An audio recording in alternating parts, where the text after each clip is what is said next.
Hello and welcome to the I Am Woman project, where every week we have deep, thought-provoking and interesting conversations with thought leaders, change instigators, rule breakers and creative minds who think differently, sparking creativity and inspiration. Our special guests on our show cover a variety of topics just for you, and they share their personal stories to inspire, motivate and empower you, our listener. The I Am Woman podcast is produced for your enjoyment, and show notes are found at www.catherineplano.com. Come back often and feel free to add the podcast to your favourite RSS feed or iTunes. All links are in the show notes. Now let's get into the show.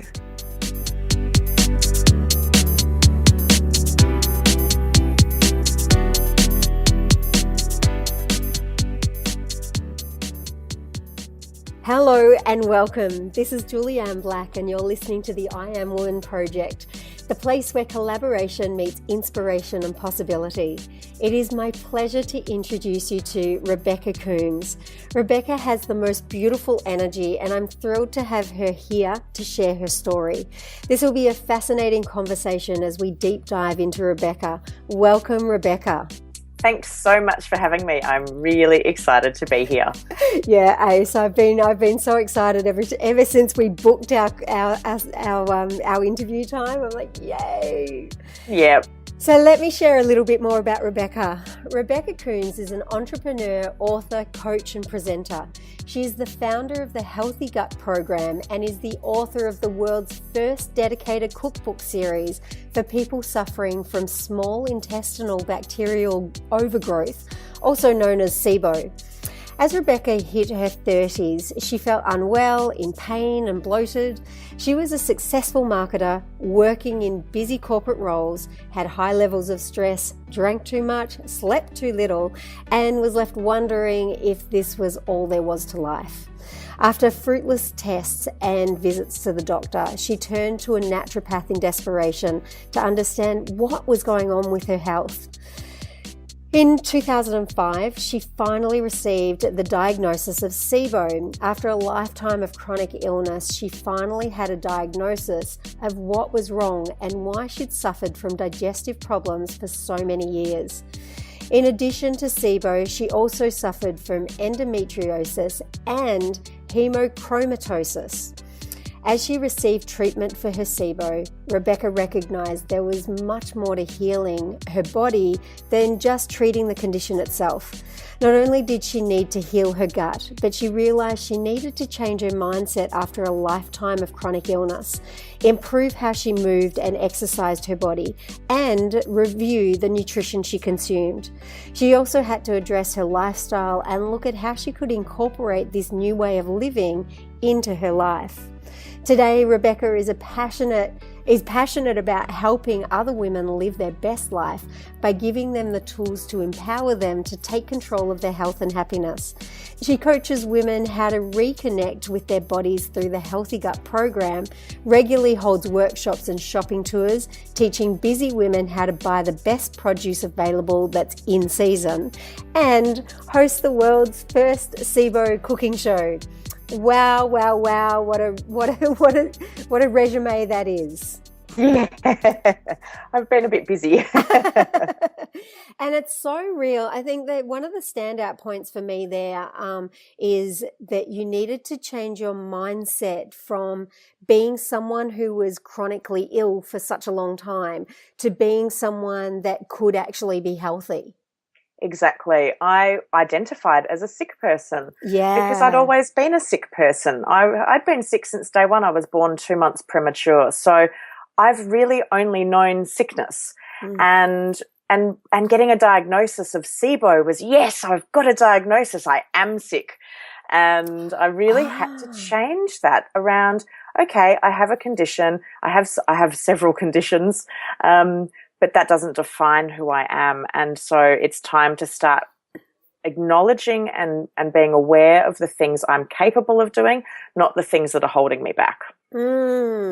So powerful. And that's such an incredible shift as well. It was, and so being diagnosed with SIBO literally was life-changing, because finally I had an answer as to why I'd suffered from irritable bowel syndrome my whole life. And doctors had said to me, you've got IBS, there's nothing you can do about it, modify your diet, oh, you're quite stressed, oh, you're a stressed out woman, perhaps a lot of this is psychological rather than physical symptoms. And I was sitting down to eat one day, and I had this incredibly nutritious meal in front of me. I was really angry at the world that I couldn't go and eat burgers and fries because I had to be on a reasonably restricted diet while I treated SIBO. And I literally kind of slapped myself around and thought, what are you doing, Rebecca? This is crazy. You've got incredible nutrition. That's the best thing you can put in your body right now. Instead of being angry about it and being angry about being sick, why don't you start being positive and thankful for your nutrition and the fact that you are alive, you are in pretty good health, all things considered, you're not dead, and you don't have cancer, and, start being grateful. So I had to really start teaching myself the art of being thankful, which was pretty hard, I've got to be honest. But the moment that shift happened, my symptoms decreased much quicker than they had been in just looking at just the treatment of just taking, pills and potions to address the excess bacteria I had in my system. And I've really worked at that since overcoming SIBO, and I incorporate that into my daily life around just stop and think about what you can do, not what I can't do. Yeah, massive it's shift. Huge. Yeah, it's really, really huge. And because I work with women in particular. It's not to say I don't work with men, but I have a lot of women coming to me, and what I hear from them all the time when we start working together is, I'm sick, I can't do this, I'm missing out on life, I'm bloated, I feel depressed, my friends don't understand, my partner doesn't understand how sick I feel, life's not fair, why is it happening to me? So it's lots of kind of really negative self-reflection and self-talk about all these things that I can't do and it's not fair, and rather than, you know what, I got up today and I was able to get out of bed. That's an amazing achievement. Awesome. Great. I'm so proud, because there are people that can't. So let's think about what we can do and be grateful for that. Yeah. And I love how that can help turn so many people around, and you've got such a personal story that it really drives it home on a level that this is no bullshit. This is real. You can go through life this way, or you can take this train, or this wave, or this song, or whatever metaphor you want.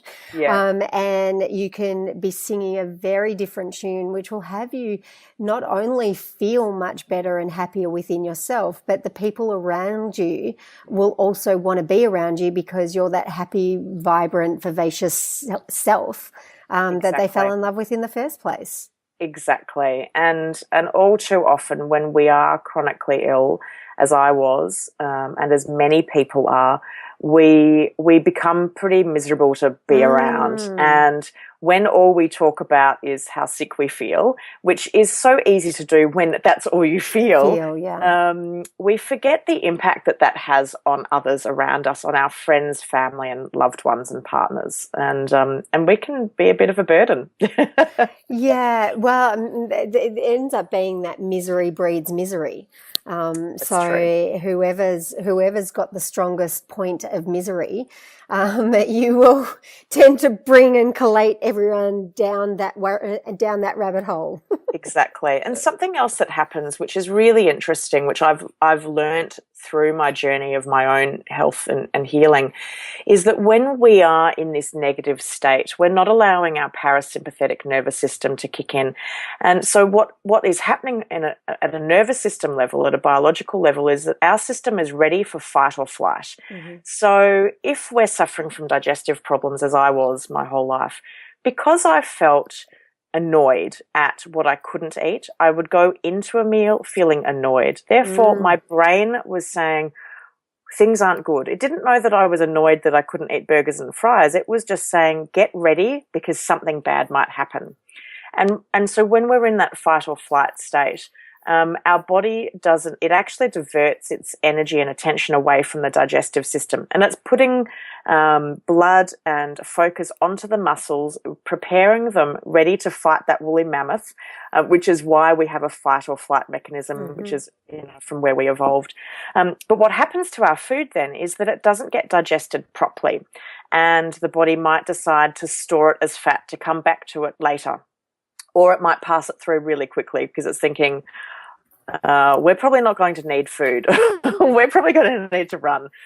So it's a compounding issue. And so the more annoyed you are, the more likely it is you're going to get into fight or flight, the more likely it is you're going to disrupt your digestion, the more likely it is you're going to feel sick, and the cycle continues. Yeah. So another thing that I had to do was, I had been working in these really pressured, busy corporate marketing roles for nearly 20 years by the time I got this diagnosis. I didn't know what a lunch break was. I ate at my desk.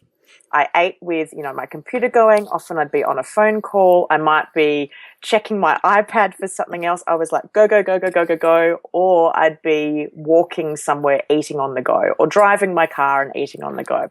I never just stopped to take pause and really focus on what the task at hand was. So another thing that I had to do, which was pretty hard because I realized I was a bit addicted to technology, was when I sat down to eat, I had to switch everything off. I put my phone on silent. I didn't look at my computer. I actually got up and moved away from my computer and ate somewhere completely different. And I would just focus on food. I'd focus on breathing. I'd focus on eating. And if I was feeling a bit anxious because, or stressed, I'd been, with these really, really busy roles that I've had, quite often you're so wound up because of the list of 100 things you've got to get done that day that you never pause to just be calm. I would stop and breathe first before I ate so that I could just calm my system down. And what I didn't realize at the time, but I know now, is that I was allowing my body to switch into the parasympathetic nervous system, which was calming everything down, which was preparing me to accept food, was preparing my digestion to do its job, and accept the food and the nutrients that were coming through. And that, along with starting to be more mindful and stop being so negative, just had enormous benefit on my healing, and I really credit a lot of that to why I was able to get well so quickly when others with this condition often struggle for years. Yeah, you can really see that. And especially if you're needing to now eat nutritious food and you've changed that way of approaching the meal that you're about to receive, your body is going to be really thankful for it. It's like going to be like, I can see all these cells jumping for joy going, yummy, yummy, yummy, yummy. Yeah. We've got this divine, nutritious, flavorful food that's good for us and healthy for us. Yeah, exactly. And it just goes in much, and it affects our confidence levels as well. I know I do a little routine with people where I take them through 3 different emotional states, from depression to uncertainty and happy and confident. And one of the questions that I ask when I take people through that process is, what do you feel like eating when you're depressed? What do you feel like eating when you're uncertain? And what do you feel like eating when you're feeling happy and confident? And we generally 100% of the time, everyone wants to go for really healthy, vibrant, colourful meals that are salads and veg and protein and just really good, solid, rounded meals. So it's like, what if when we're stressed, we actually just continue to eat healthily? That will serve us much better in the future as well as in the moment. Yeah, exactly. So I think we know the answer to this, but what drives you? Well, I am absolutely driven every day. The reason why I spring out of bed every day is because I passionately and fundamentally believe that we don't have to feel sick, that we all have the power within ourselves to regain our health and happiness, because I've done it. And and I never thought that that was possible. I thought I would always be sick. I thought I was on my way to cancer, to be honest. I thought I'd have cancer by the time I hit my mid-40s. And I fundamentally now know and believe that we don't have to be that way. So my mission in life is to share information and education with as many people as possible so that they feel that they've got the tools and that they feel empowered to do something about their health. Because sadly, unfortunately, our GPs aren't the fountain of all knowledge, and I spent years going to GPs to not get the right answers for me. And it was really only when I took my health and my happiness into my own hands and started to take ownership of it that I started to find answers for me. So I really want to share that with as many people in this world as possible, because sadly every day I get contacted by people who in a terrible way. They're so sick and they're so miserable, and I don't believe anyone needs to live like that. So that's what drives me. Yeah, love it. Love it. And you can hear it in everything that you're sharing as well. Yeah. So what would you do differently? What best piece of advice? So I wouldn't have sweated the small stuff in the past, which I did. I used to just drill down into the worries of, oh my gosh, what will happen if I do this or I don't do that? And I've also realized that I'm so much more resilient and tough than I ever thought that I was. And a saying that one of my mentors said to me once was, how broad are your shoulders? And when you think you're carrying the biggest load, ask how much more you can carry. And I just, that resonated so well with me, because I thought, yeah, I've got broad shoulders and I can take more. I can do more and I can take more. And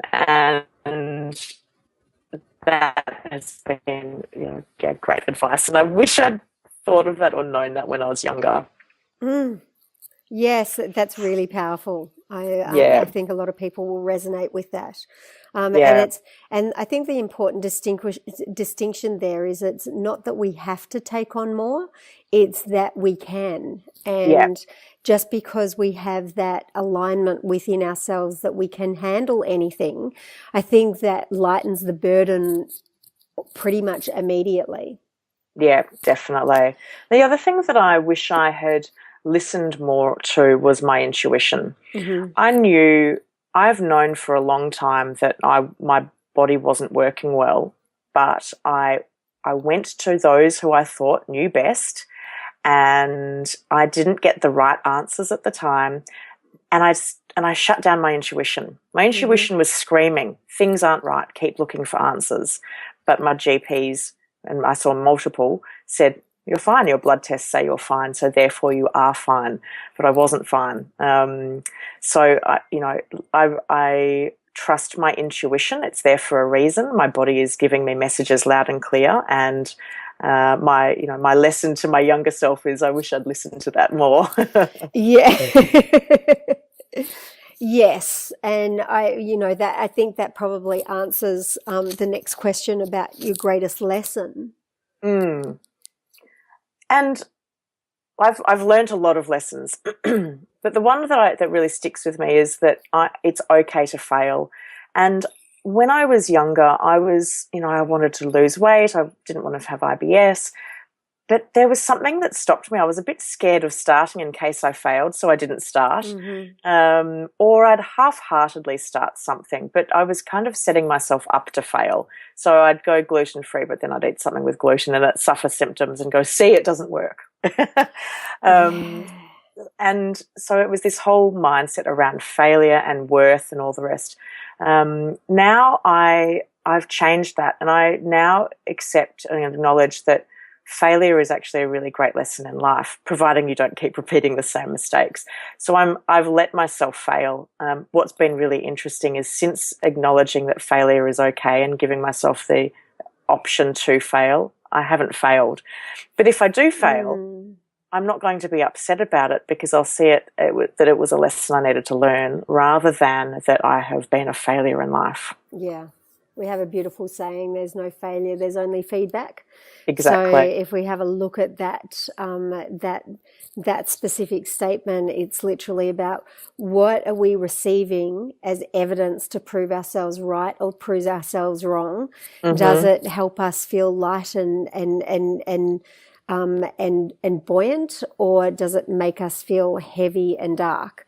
And so in that, it's like, okay, well, it makes making decisions a little bit easier and less confronting, because it's like if using that, as you said, your intuition, as well as that powerful lesson that it actually is okay, because that's when the most profound kind of growth spurts happen, is in amongst those lessons, not necessarily in the happy days.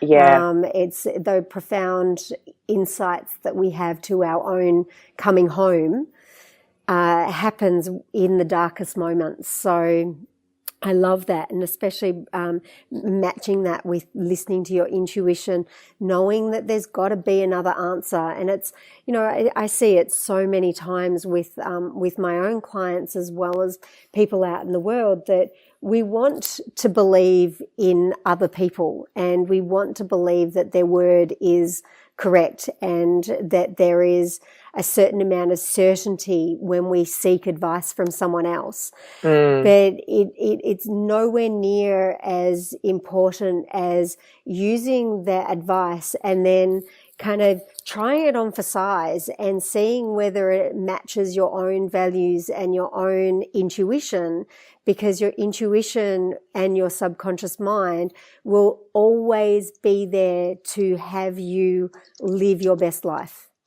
Yeah, definitely. And something about, that ties in with the intuition is that our bodies they tell us things, and we have learnt to quieten those messages through drugs and, pharmaceutical medications and alcohol and distractions. TV.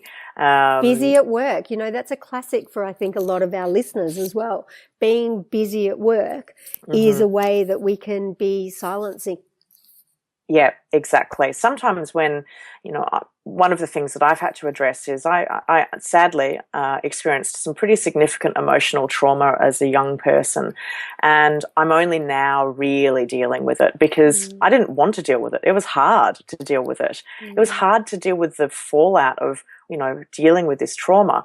And so in the past, I would quieten that through all sorts of means. It was, getting wasted and drinking and being so busy at work that I would crawl home and collapse into my bed.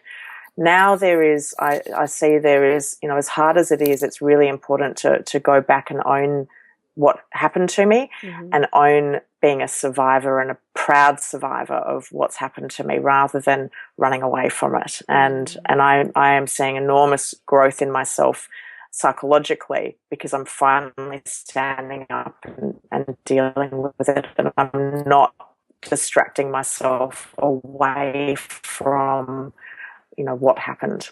And that's really important. I love working with people around, pausing and owning things, and sometimes it can be quite uncomfortable, but that's, like you say, where real growth occurs. Yeah. And the other thing when I think about, sorry. No, go. And I was just going to say that the other thing I think when I think about challenging some of these, long-held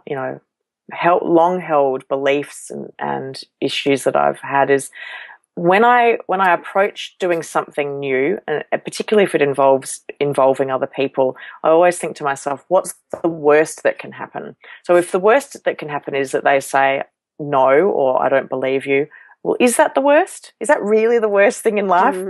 And so it's a kind of a mechanism for how I then mentally prepare around, managing maybe a difficult scenario, as I think about, okay, well, what could happen? What's the worst that could happen here? And often what the worst is that could happen isn't that bad, and it generally doesn't happen. So you don't experience the worst. It feeds so beautifully into the there is no failure. So, it's a beautiful kind of basket of softness that can help you land really well. And I from love there, that basket of softness. That's wonderful. That's great. And from there, anything is possible, because I know that the moment that you give yourself permission to pause on, hang on a second, well, what would be the worst? And then you actually get a conscious identity around what could be the worst. Then from there, you can springboard into thinking about, well, what would be the best thing that could happen? And the moment you start focusing on the successful completion of the outcome that you want, then boom, generally everything within you goes to making that your reality as opposed to the worst thing. Exactly. Ah, phenomenal. We are shifting time and space and matter in this interview, aren't we?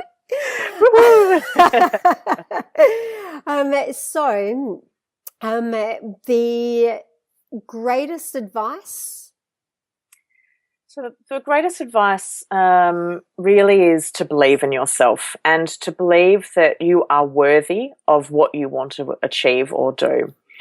For years, I didn't feel worthy enough to achieve my goals because of, in part due to what had happened to me when I was younger and because I'd always felt sick. So if I was to go back in time and speak to the younger version of me, it would be to have complete faith in myself that I am capable of doing everything and anything that I want to achieve. Because now that I am out doing these things that I'm so passionate about, it has blown me away what I have achieved, given that I see myself as just an ordinary person that just happened to be sick. I don't have any medical qualifications. I'm just sharing my story, and yet the power of me sharing my story has resonated so well with other people. It would have been great if I had been able to do it when I was younger, but I recognise that it wasn't my time. So, who knows where I would have ended up today if I'd been believing in myself at at a much younger age. But I'm here for the right reasons at the right time. So, my advice to anyone listening is, if there's something that you want to do, believe in yourself that you're capable of doing it, because only you have the unique mix of experience and knowledge and skills that makes you makes you who you are.